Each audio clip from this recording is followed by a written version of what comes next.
Alors,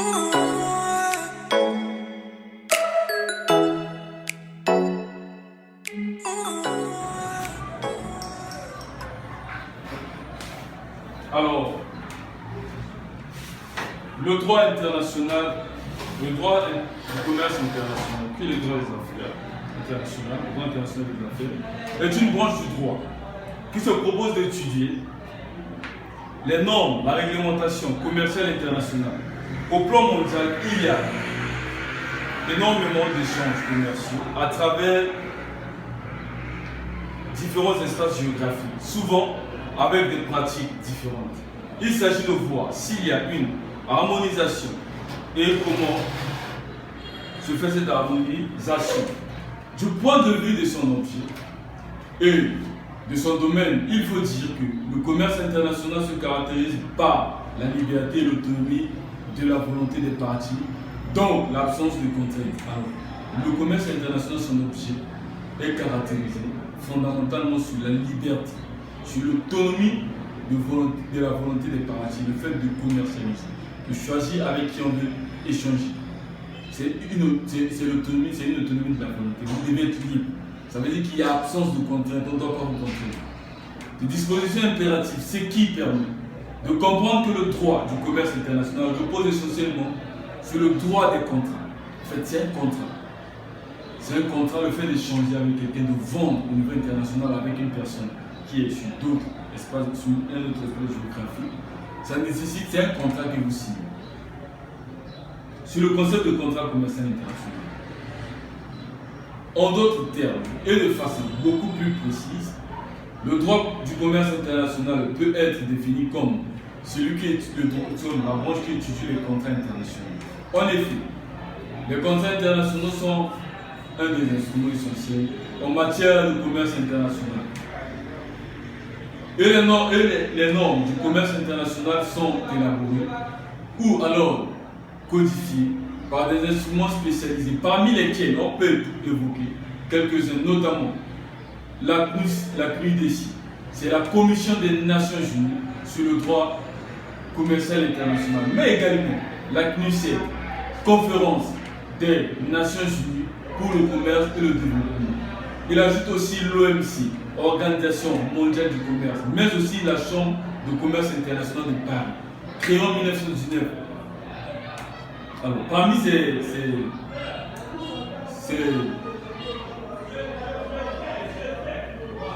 ces normes, nous avons là, on commence par la CNUDC.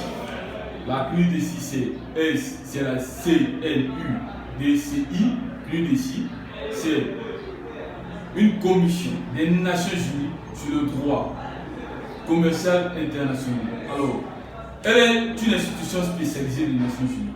Et comme son nom l'indique, c'est la principale institution chargée de l'élaboration de l'harmonisation du droit commercial international. C'est une commission qui statue, qui est là pour prendre des mesures, pour prendre des mécanismes, des normes qui organisent le droit des affaires internationales.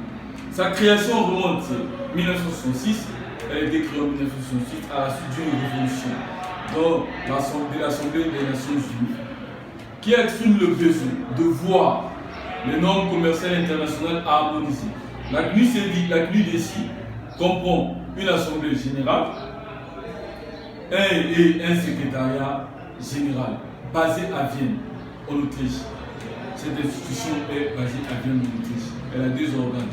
Il y a l'assemblée générale qui est l'AG et le secrétariat général. Elle est basée à Vienne. Elle a été créée en 1966. Le secrétariat général a un rôle d'impulsion, de conception et d'organisation des réunions, des groupes de travail constitués par l'Assemblée générale. L'Assemblée générale comprend deux catégories de membres. Il y a les États sont élus comme membres pour une période précise, mais il y a aussi les membres qui ont la qualité d'observateurs. Donc il y a les États, il y a les observateurs, il y a les ONG. Les ONG sont organisations non gouvernementales. Il y a les États qui ont signé, il y a les États qui observent. Ça, c'est le secrétariat permanent. Il est chargé d'impulser, d'organiser des réunions de travail réunions de travail pour harmoniser le commerce international. En général, tous les États membres des Nations Unies peuvent être élus membres de l'Assemblée générale, ou alors ils sont observateurs. Mais du point de vue technique et opérationnel, pour permettre l'élaboration des normes commerciales internationales, l'Assemblée générale de la l'UNESI procède à la création du groupe de travail. Ce sont ces groupes de travail qui sont chargés de l'élaboration des normes chaque groupe de travail est ouvert aux plénipotentiaires des États membres et des organisations, des observateurs et des ONG observateurs. Ainsi, plusieurs groupes de travail ont été créés. Par exemple, le groupe de travail sur l'arbitrage commercial. L'arbitrage commercial, c'est comme les juridictions. Mais chez eux, ce sont les partis qui choisissent les gens qui doivent trancher leur affaire. Donc, ce n'est pas comme la justice où c'est l'État qui choisit. Un groupe de travail sur le marché public, et sur le droit de l'insolvabilité et sur le droit des transports. Un tel processus de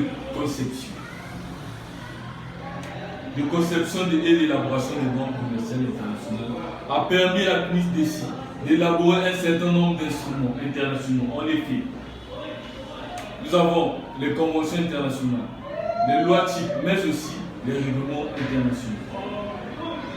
S'agissant des conventions internationales, elles sont conçues et élaborées dans le cadre d'un groupe de travail, ensuite adoptées par la plénière de la CNUDC avant d'être soumises à l'Assemblée des Nations Unies pour adoption. Ça veut dire que dès lors que cet organe prend les conventions, élabore les conventions, ces conventions sont votées à l'Assemblée de la CNUDC, de cet organe.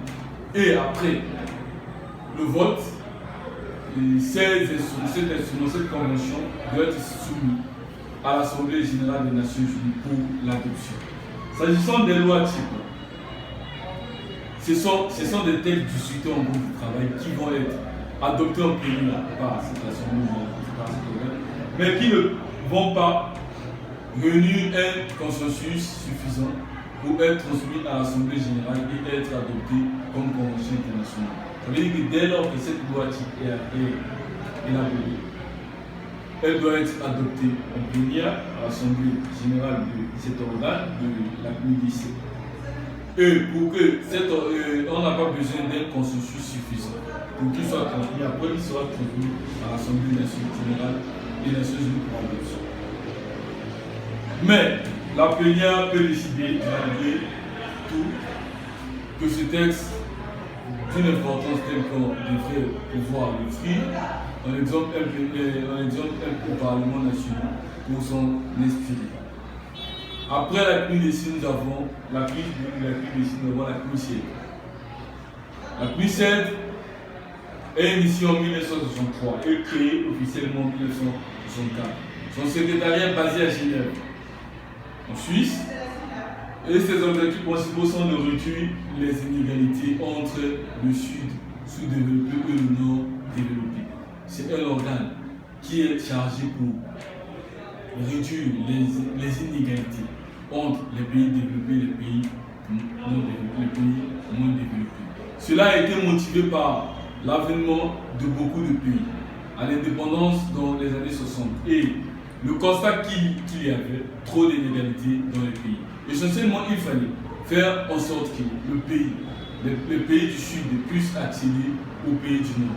Et au niveau de la CNUSED, il y a eu une sorte de compartiment des États en fonction de leur affinité fondée essentiellement sur le niveau de développement. C'est pourquoi il y a eu au niveau de la CNUSED le groupe des 70 qui réunissait et qui réunit les pays en voie de développement. Il y a eu plutôt au niveau de la CNUSED beaucoup de discussions, beaucoup de politiques. Discussions au cours desquelles les groupes des 77 c'est fortement illustré. La CNUSED a connu son apogée dans les années 70 et 80 notamment à travers des fameux NOMIC. NOMIC veut dire le Nouvel Ordre Maritime International. L'institution a décliné à la suite de nombreux événements, notamment le recul de l'interventionnisme des États avec l'avènement de la mondialisation. Après la CNUSED, nous avons l'OMC. L'OMC, c'est l'Organisation mondiale du commerce. L'OMC est une suite logique de ce que l'on appelait GATT. Avant, il y avait le GATT. Le GATT, c'est l'accord général sur les tarifs douaniers et de commerce. Le GATT, c'est en anglais. Avant, il y avait cet organe qui était le GATT qui a suivi l'Organisation du commerce international, le commerce mondial. Mais après, cette organisation a été remplacée par l'OMC, qui est sa suite logique. C'est le constat de l'échec du GATT en 1947 qui a amené les États dans le cadre de discussion entre 1986 et 1994, le cycle de l'Uruguay-Land a adopté en avril 1994 ce qu'on appelle l'acte de Marrakech, qui est l'acte fondateur de l'OMC. L'OMC a été fondé au Maroc en 1994 par un acte appelé acte de Marrakech. Cet acte de Marrakech fondateur de l'OMC a pour objectif de prendre en charge les règles régissant le commerce entre pays. C'est pourquoi il existe beaucoup de règles juridiques au niveau de l'OMC. L'acte de Marrakech concerne environ 150 pays. Son secrétariat général est basé à Genève. L'OMC s'intéresse essentiellement à un certain nombre de domaines, notamment le trafic de marchandises à travers l'accord général sur les tarifs douaniers et le commerce qui est une survivance du GATT, l'accord général sur le commerce des services appelé ACGS, l'accord sur les droits de propriété intellectuelle touchant le commerce ADP ici. L'OMC s'occupe également du règlement des différends entre États à travers un organe spécialisé appelé l'ordre. Donc, l'OMC peut se constituer également en une instance de règlement de différends. D'autres organisations internationales s'occupent également de normes internationales, mais dans des branches sectorielles. C'est le cas de l'OMD, Organisation mondiale des douanes, qui s'occupe de normes douanières, de l'OMI, Organisation maritime internationale, qui s'occupe de l'harmonisation internationale en matière maritime. Après l'OMC, nous avons la Chambre de commerce international de Paris. Concernant les ONG, il en existe beaucoup, mais en matière d'harmonisation des normes commerciales internationales, le plus représentatif est certainement la Chambre de commerce internationale, CCI, de Paris. Cette chambre n'est pas une branche française, elle n'appartient pas à un État.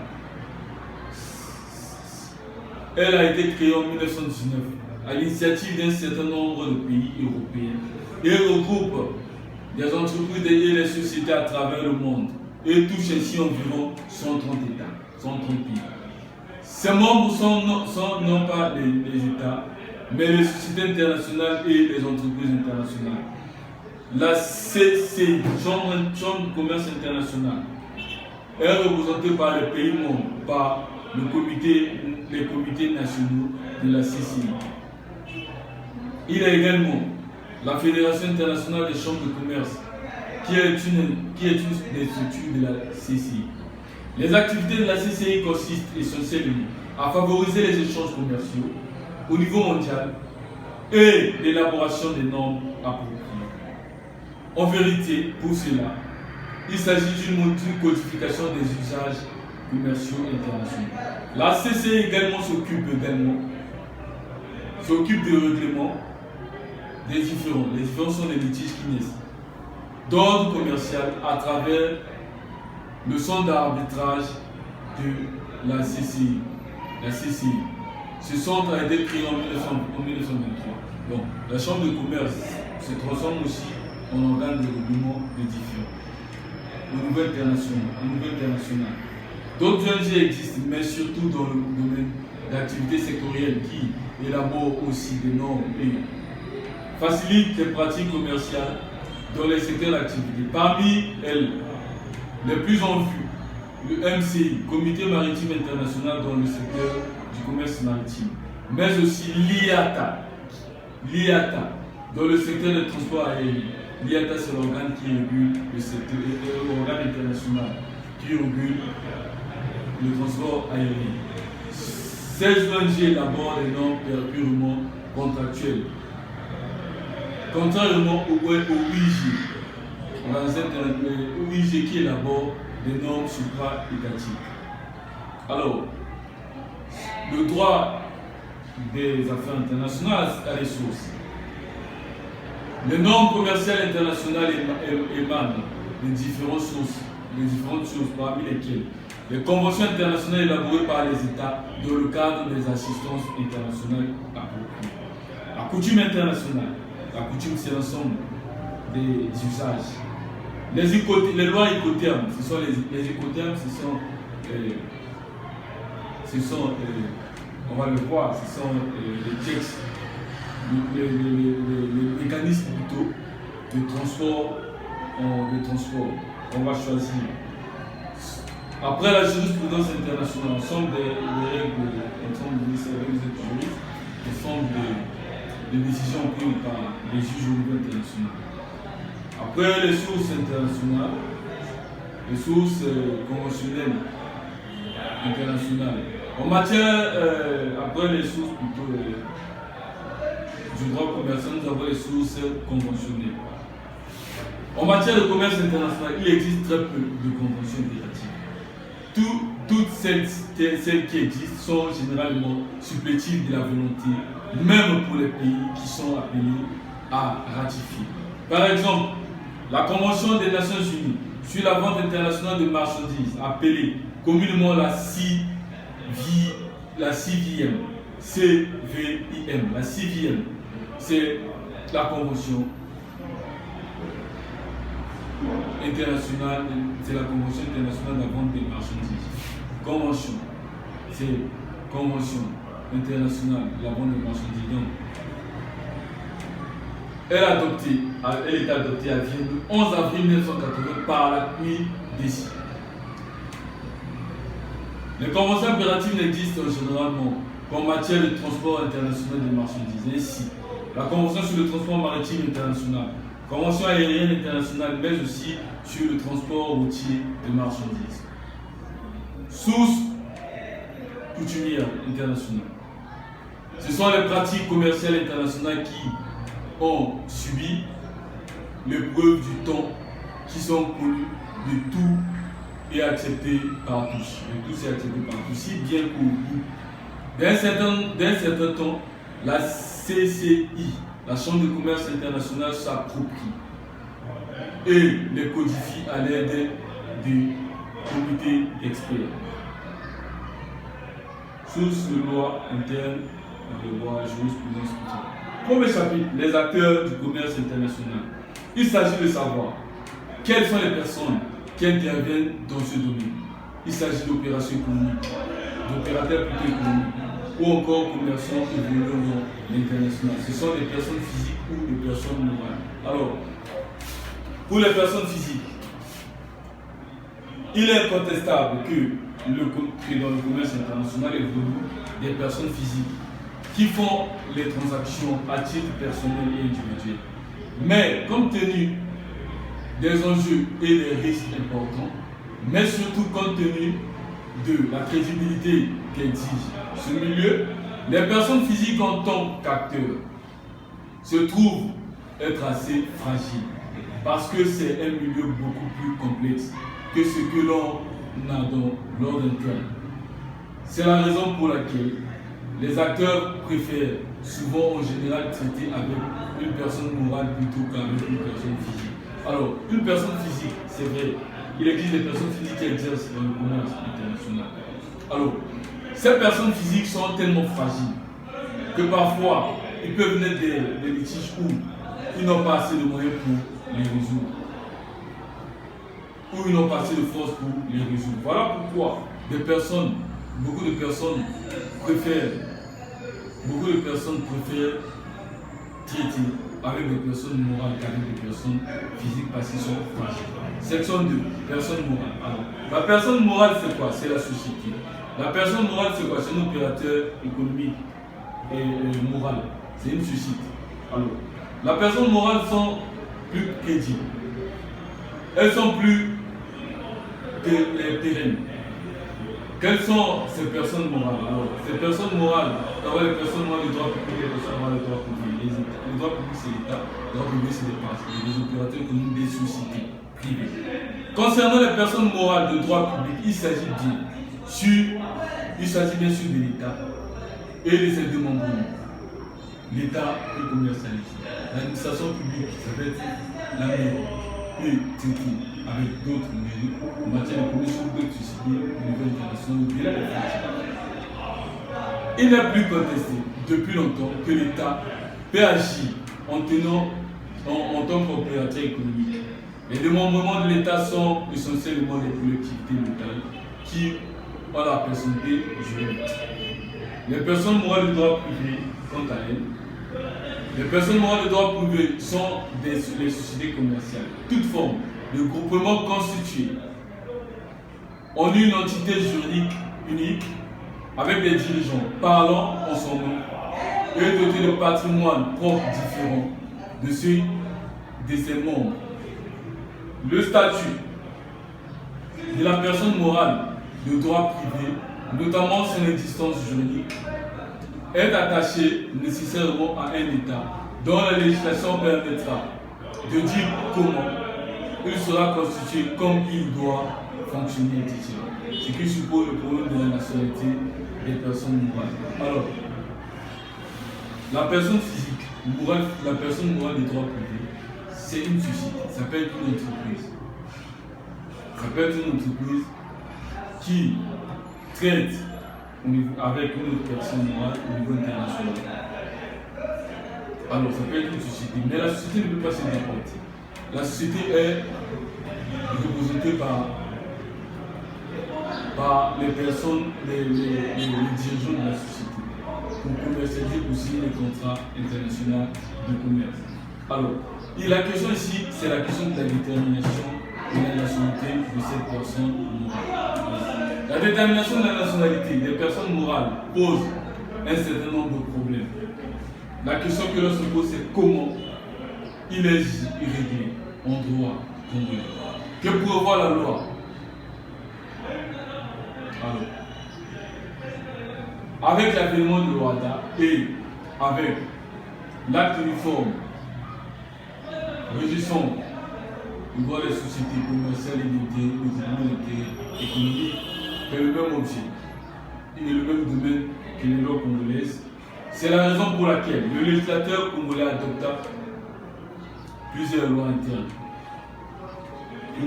pour organiser ce secteur, pour la détermination de la personne morale. Il comporte des lacunes. Alors, le critère de détermination de son siège social. Non. Le critère de détermination de cette personne. Le critère de détermination de son siège social. Concernant le siège social, on distingue le siège statutaire et le siège réel. Le siège statutaire, c'est le siège qui est prévu par les statuts. Le siège réel, c'est le siège où l'activité est exercée. Le siège social est pour la personne, le siège social pour la personne morale, ce que le domicile est pour la personne physique. C'est le lieu d'établissement de cette personne morale. Le siège social est le lieu du principal établissement de la personne. Ce siège social est souvent prévu dans les statuts. C'est pourquoi on parle de siège social statutaire, ce qui est le siège qui est prévu par les statuts. Toutefois, il arrive souvent que le siège social ne soit pas le siège social effectif. En effet, plusieurs raisons peuvent motiver ce choix. Les effets juridiques qui en découlent, c'est que la société aura la nationalité du pays où se situe le siège social. En principe, la société a la nationalité du siège social. Si le siège social est au Congo, la société, même si elle est gérée par la société des étrangers, la société a d'abord la nationalité congolaise. Le choix de ce milieu est souvent déterminé par les préoccupations d'ordre matériel. Là, les sociétés choisissent un siège statutaire dans un pays où la législation leur paraît plus adéquate du point de vue de la loi fiscale, de la législation sociale. Alors qu'en réalité, les organes de les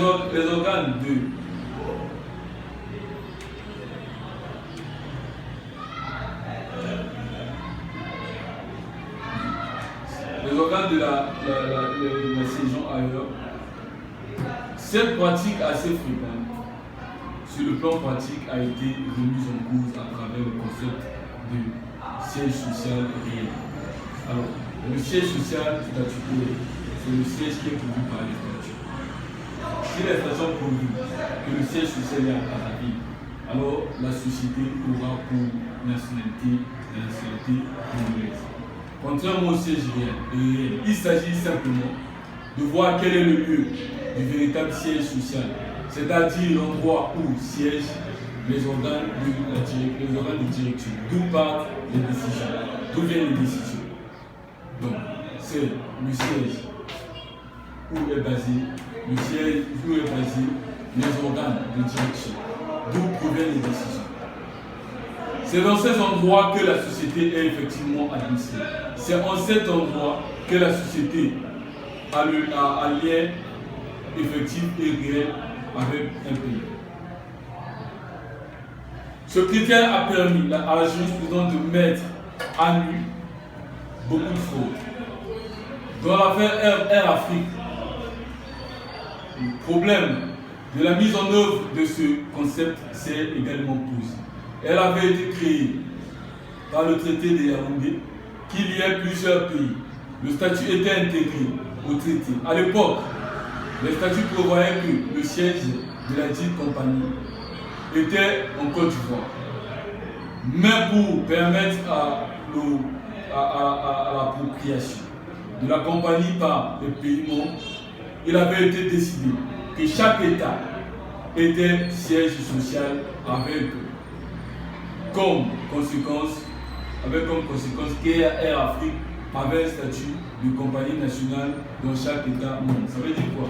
Dans cette affaire de Air Afrique, il y avait un texte qui a été créé à Yaoundé, au Cameroun, qui disait que chaque État, cette société Air Afrique, comme il a fait, dans chaque État, il y avait un siège social. Donc, chaque siège social avait la nationalité de cet État. Chaque siège social avait la nationalité de cet État. Avec l'avènement de l'OADA, l'acte uniforme sur les procédures collectives en cas de faillite sur les sociétés, la procédure judiciaire doit être déclenchée dans le cas du siège social. Le texte ajoute que lorsqu'il s'agit de sociétés internationales, la procédure principale est ouverte au siège social et une procédure secondaire sera ouverte dans les autres pays où intervient la dite société. Donc, lorsqu'il y avait une procédure judiciaire, l'acte OADA prévoit que les poursuites peuvent se faire partout, dans chaque État où il y avait le siège, mais aussi le siège central. Mais la mise en œuvre des normes OADA vont poser beaucoup de problèmes à l'affaire Air Afrique. La procédure de faillite est ouverte par les tribunaux ivoiriens. En application de l'acte uniforme et des statuts d'Air Afrique, c'était donc pour eux la principale procédure. C'est la juridiction ivoirienne qui devrait organiser la procédure nommer le syndic, un juge commissaire et les contrôleurs. Certains pays membres d'Air Afrique ont accepté d'ouvrir la procédure collective secondaire prévue dans l'acte uniforme. C'est le cas du Niger, la RCA. Le juge congolais a ouvert le juge sénégalais a ouvert une procédure principale. En vérité, le siège social de la multinationale était effectivement à Abidjan, lieu de prise de décision de l'administration. Les États membres n'abritaient que des représentants locaux assimilables à des succursales. Alors, cette société avait le siège à Abidjan. Mais dans chaque État, il y avait un siège secondaire, le siège principal était à Abidjan. Lorsqu'il y a eu le courriel, lorsqu'il y a eu faillite, le juge principal, on pouvait ouvrir les enquêtes partout, on pouvait commencer entamer les actions partout. Donc, les autres sièges des États étaient considérés comme des succursales, alors que le siège principal était à Abidjan. Donc partout on avait initié des actions. Dans la pratique, notamment les avions étaient immatriculés en Côte d'Ivoire, même si pour les questions liées à la facilité de la navigation aérienne, Air Afrique pouvait revendiquer le pavillon de chaque État membre. Les critères subsidiaires. Beaucoup d'autres indices peuvent être retenus dans le cadre de la détermination d'une société. Par exemple, celui du nom A, la nationalité des associés. On peut aussi considérer la nationalité des associés comme la nationalité de la société. Parce que c'est une société qui appartient aux étrangers. Il y a aussi le critère du contrôle du capital. Selon ce critère, la société aurait la même nationalité que ceux qui détiennent la majorité du capital. Même si c'est une personne, en tant qu'actionnaire plutôt majoritaire, on serait tenté de dire que c'est la nationalité de cet actionnaire qui détient le contrôle, qui est pris en compte. Alors, d'autres hypothèses, on peut considérer d'autres hypothèses, la nationalité des associés. Si les associés sont français, la société au Congo, on donne la nationalité, c'est une société française, dans la société, la nationalité des associés. Si, par exemple, l'un des associés est peut-être américain, et que c'est lui qui a le plus de capital, la majorité du capital, cette société aura la nationalité américaine. Le lieu d'exercice des activités, c'est un bon indicateur, un bon élément de rattachement. Certainement objectif, mais pas suffisant. Car la société peut être implantée dans plusieurs pays, dans lesquels la société peut avoir des succursales, des dépendances, des bureaux, des départements, sans qu'elle puisse avoir la nationalité de tous les pays dans lesquels elle serait implantée. C'est le cas des multinationales. Très souvent, en législation, on assiste à un cumul d'un certain nombre de critères pour déterminer les conditions d'attribution de la nationalité. En général, les critères objectifs sont associés à des critères subjectifs. Les critères objectifs, c'est les critères liés à l'objet. Les critères subjectifs, c'est les critères liés aux personnes. C'est le siège social, la nationalité et le contrôle du capital. Donc, ici, en matière de détermination, on a retenu le lieu du siège social et la majorité le contrôle du capital. Lorsque le capital appartient à un seul actionnaire qui a plus de capital, on donne la nationalité de sa nationalité à la société. Alors, chers étudiants, nous sommes arrivés au terme de ce chapitre qui portait sur les acteurs du commerce. Alors, prochainement, nous allons voir le contrat du commerce, comment il se forme, quelles sont les conditions de formation du contrat du commerce international. Alors, chers étudiants, je vous remercie pour votre demande d'attention. À nous revoir la semaine prochaine du chapitre 2. Alors merci et bonne suite de la journée.